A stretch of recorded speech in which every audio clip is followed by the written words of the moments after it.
Hello and welcome to Radio Free America. Let's jump right in.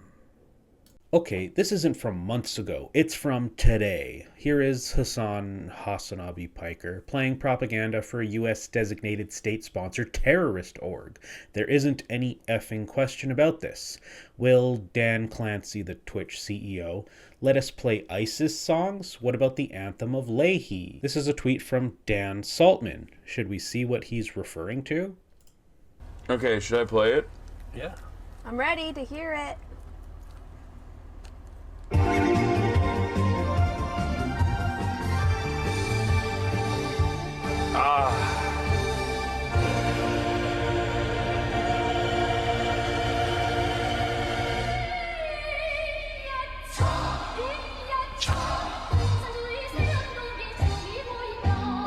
It's such a Hasan pick. I've never heard this before. It's K-pop. Really? Yeah. Okay, then I like it. Oh my god! Emily.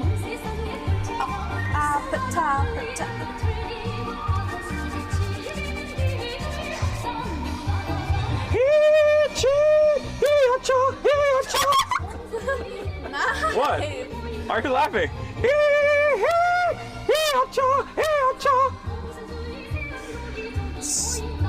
This is better than the last song you showed me, to be honest. Oh, the Houthi one? This is one that is North Korea. What? Yeah. No.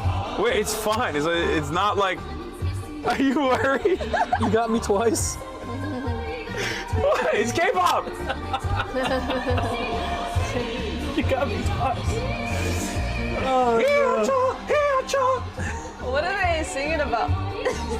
They're singing about Cholima, which is like a mystical being. It's like a unicorn or like a Pegasus. Okay. So yes, that's Hasan playing the DPRK, or the North Korean song Cholima on the Wing, which, as he says, is a song about a mythical creature from Korean mythos. Now you can see in that clip, the people are having fun. They're dancing, they're singing along. There's no issue here, until of course Mr. Dan Saltman needs to come in and cry like a little baby about it, like he's been doing. If you're not familiar with the situation, let me give you a quick rundown here. Dan Saltman is what some people consider to be an orbiter of a former Twitch streamer, Destiny, Stephen Bonnell. Now, Destiny is a liberal creator. He's a right-winger compared to Hasan, who is a left-wing creator. They have their own differences that go years back. I'm not going to get into that, but essentially they hate each other. It's more one-sided than anything, really, with Destiny often running hate campaigns against Hasan, trying to get him deplatformed or cancelled or whatever you want to call it.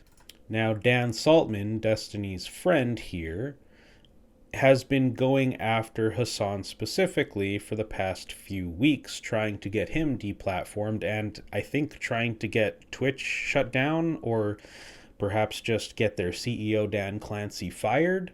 There's plenty of coverage about this saga everywhere on the internet, which I'm sure you can find if you'd like. I want to talk specifically about Dan Saltman's current campaign to get Hasan banned for playing North Korean music. So Dan here says that Hasan is playing propaganda for a US designated state-sponsored terrorist organization. Organization, that's not the right term here.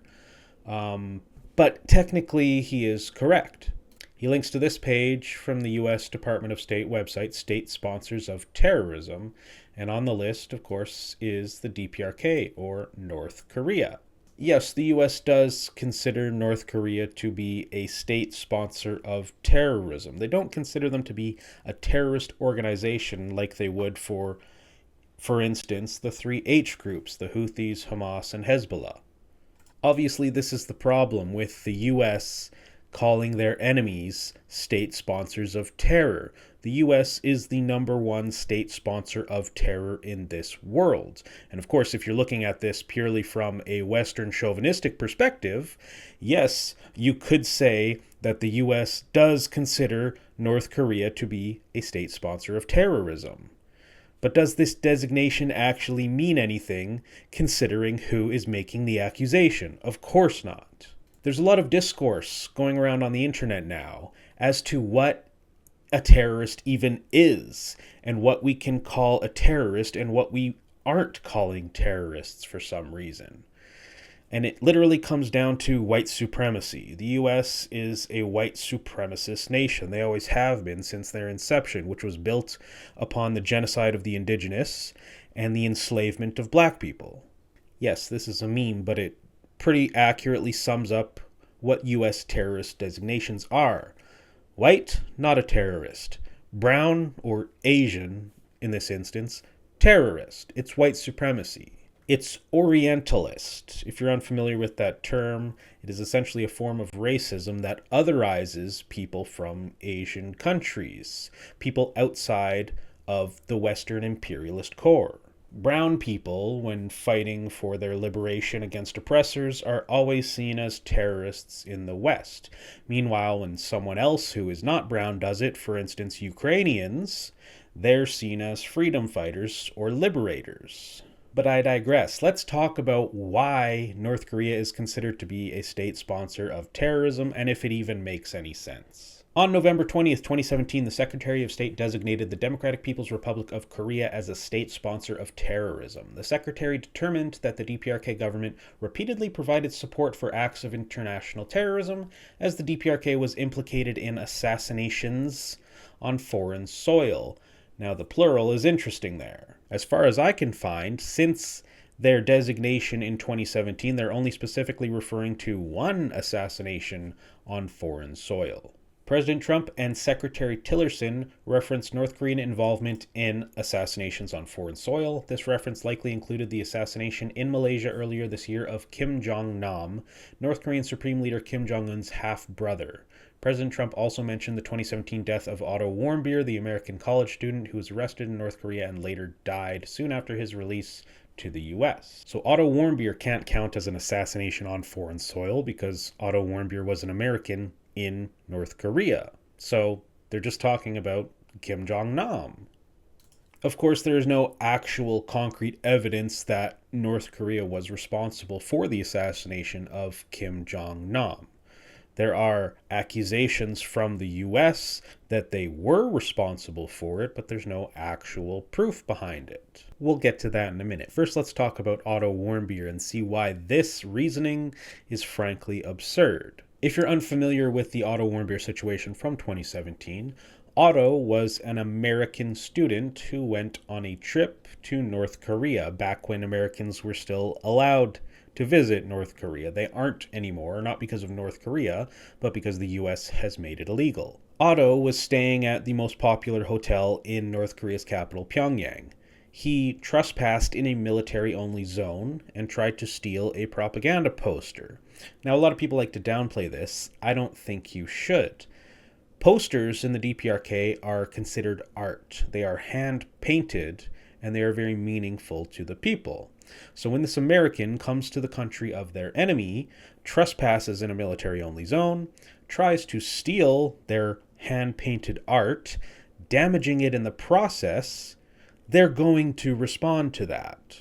And what they did to respond is charge him with subversion, which is sort of like spying.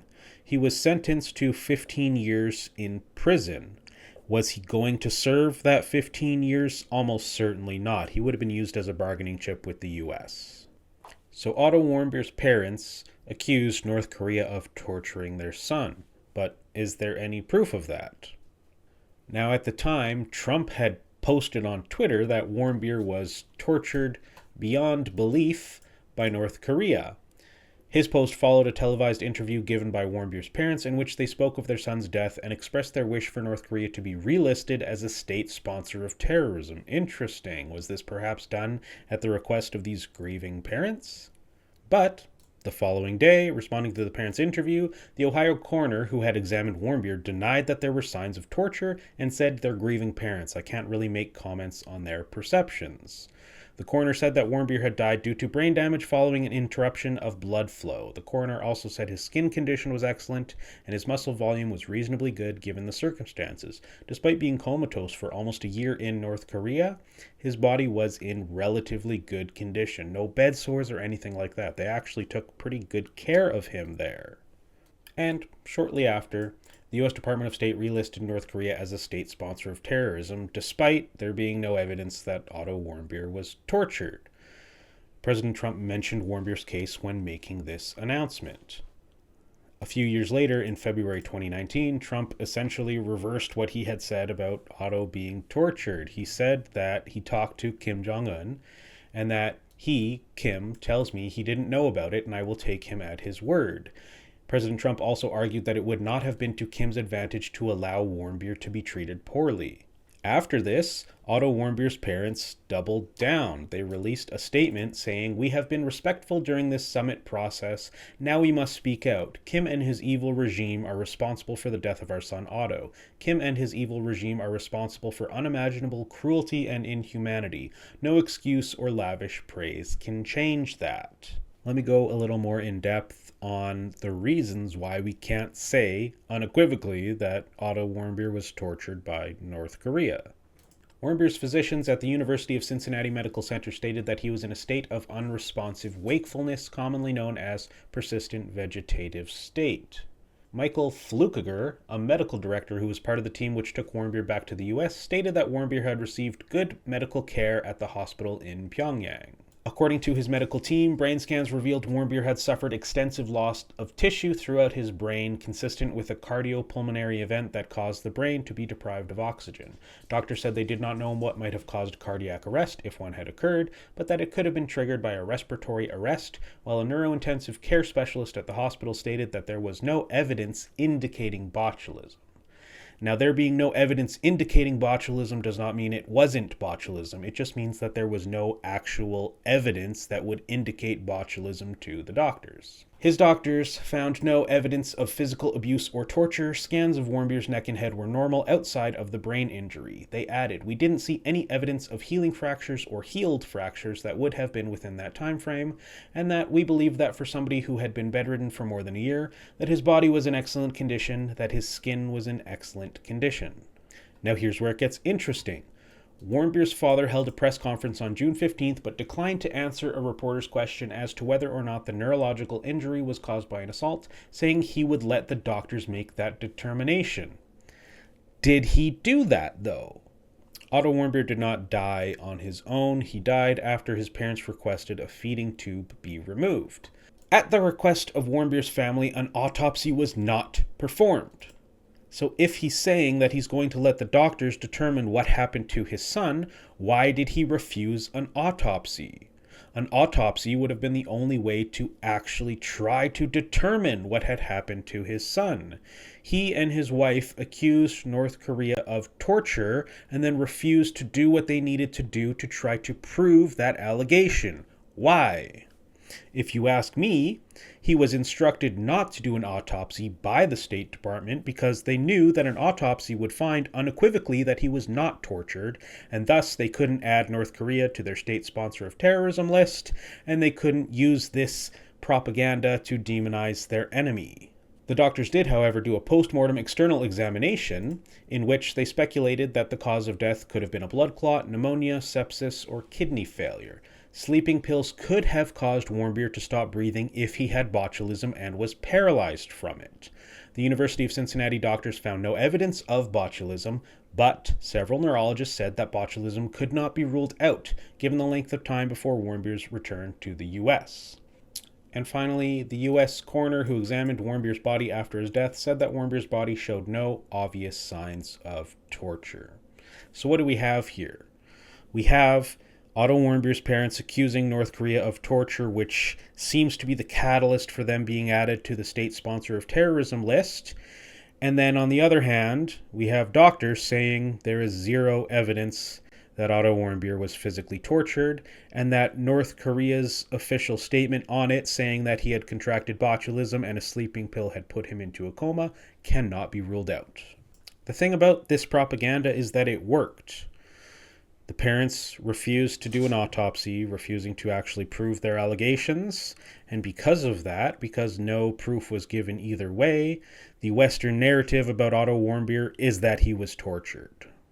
People still unironically believe that 7 years later, even though there's zero evidence of it. Which is why people in the West justify North Korea being on the state sponsor of terrorism list. Now let's talk about Kim Jong-nam. Or more specifically, let's not talk about it because it doesn't matter. Like I said, there's no actual concrete evidence that ties his assassination to North Korea. Of course, one could reasonably assume that North Korea was responsible for it. So let's say they were. Let's say they did assassinate Kim Jong-nam internationally. Is that justification for them to be on the state sponsor of terrorism list, considering who is making the accusations? The United States of America is the preeminent terrorist state. They are the biggest, most prolific terrorist entity that the world has ever seen, perhaps at least in modern history. As for just one singular example of this, the US lied about Iraq having weapons of mass destruction in order to invade them, loot them for gold and oil, and cause up to 4.5 million deaths, as a report suggests. This is a report from Brown University researchers, which found that the indirect count of people who have died as a result of post-9/11 conflicts, such as Iraq and Afghanistan's, far-reaching ripple effects such as ensuing waves of violence, hunger, the devastation of public services, and the spread of disease. This is terrorism. Just because white people are doing it doesn't mean it isn't terrorism. Imagine you were born in Iraq. You had nothing to do with the specific people in Iraq that the US is targeting. They come invade your land, they kill your people, they destroy all of your infrastructure, leading you to suffer from starvation and perhaps die one day. What are they to you? They are a terrorist entity. And within the war on terror, the US committed individual atrocity after individual atrocity. For instance, what they did in Mahmudia. I would tell you to read this Wikipedia page, but I would recommend you only do it if you have the stomach for it, because it's absolutely horrific what they did to this 14-year-old Iraqi girl and her entire family. If this isn't terrorism, I don't know what is. I'm sure you've probably heard about what the US did at Abu Ghraib, which was a torture camp. If you're unfamiliar with it, you can even go watch Hollywood movies where they celebrate these tortures, like in Zero Dark 30. Like I said, the war on terror is one singular example of the terrorism that the US government does. This is an excellent document by Dessalines, List of Atrocities Committed by US Authorities. It's pretty extensive. Let me show you.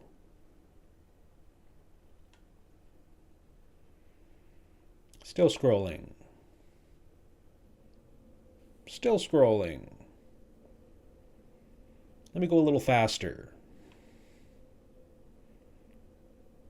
There you go. You can go read the sources for yourself. If you prefer Wikipedia, I would recommend you read this article on the United States' involvement in regime change. This is where the US goes around the world and does terror attacks or just regular old coups to oust enemies of theirs and install puppets to rule over their enemy countries. Unfortunately, if you want to read this article, you might struggle to do so. Wikipedia warns you that this article may be too long to read and navigate comfortably. Similarly, it is endless. Now let me finish out this video by talking about what a fucking loser Dan Saltman is. If you've watched this far, here's the fun part. This man is such an unbelievable fucking loser. I don't know how else I can state that. This is some of the most pathetic shit that I've ever seen. He made another tweet where he said, Mr. KKK Lancy, Dan Clancy, Twitch's CEO again, a second Hasan terrorist propaganda video with NMP lol, Nick Polom, has hit the livestream fails subreddit. Do you want to see what they think of him over there? For one, the post was deleted, maybe because it was too cringe. It did get 1,400 points, with 74% upvoted because of certain brigaders from a certain community. But some of the top comments are making a joke about how pathetic Dan is. What are we doing here, man? What are we doing here, Dan? What are we doing? Pretending that Hasan is very serious about turning people into North Korea supporters to get him banned. I hate Hasan generally, but this was clearly a joke and quite funny with all the context. You need help. Yes, Dan, you need help. Op, this feels desperate. I would agree. Wait, is Op trying to make some point here? I genuinely found this to be a funny clip. Am I missing something? It is. It's a funny clip. It's a funny interaction. For the record, I don't think it was actually Dan Saltman who posted this on Reddit. Perhaps it was one of his or Destiny's hangers-on. But somebody says, it's hilarious to me that this was posted by someone with the top 10% poster flair LMAO. Go outside. Yes. Touch grass. Lamau, what are you guys even doing at this point? Just let it go, man. It's actually funny and pathetic how obsessed you guys are. God, some of you really need to lighten up. Someone says, oh no, Spotify is promoting terrorism considering you can find this song and other ones from the DPRK on Spotify. Pro-America country songs. Art. Pro-DPRK folk songs. Propaganda. You're literally doing the Peter Griffin color meme, of course. That is exactly what they're doing. Imagine if China, on their social media platforms, said it was terrorism if someone played the US national anthem. I mean, maybe they should. If you look at some of the downvoted comments, yeah, that's against Twitch TOS for glorifying terrorist propaganda. The DPRK is designated as state-sponsored terrorists from the Department of State. And the response, designated as a terrorist by the #1 terrorist institution on the planet. Incredible.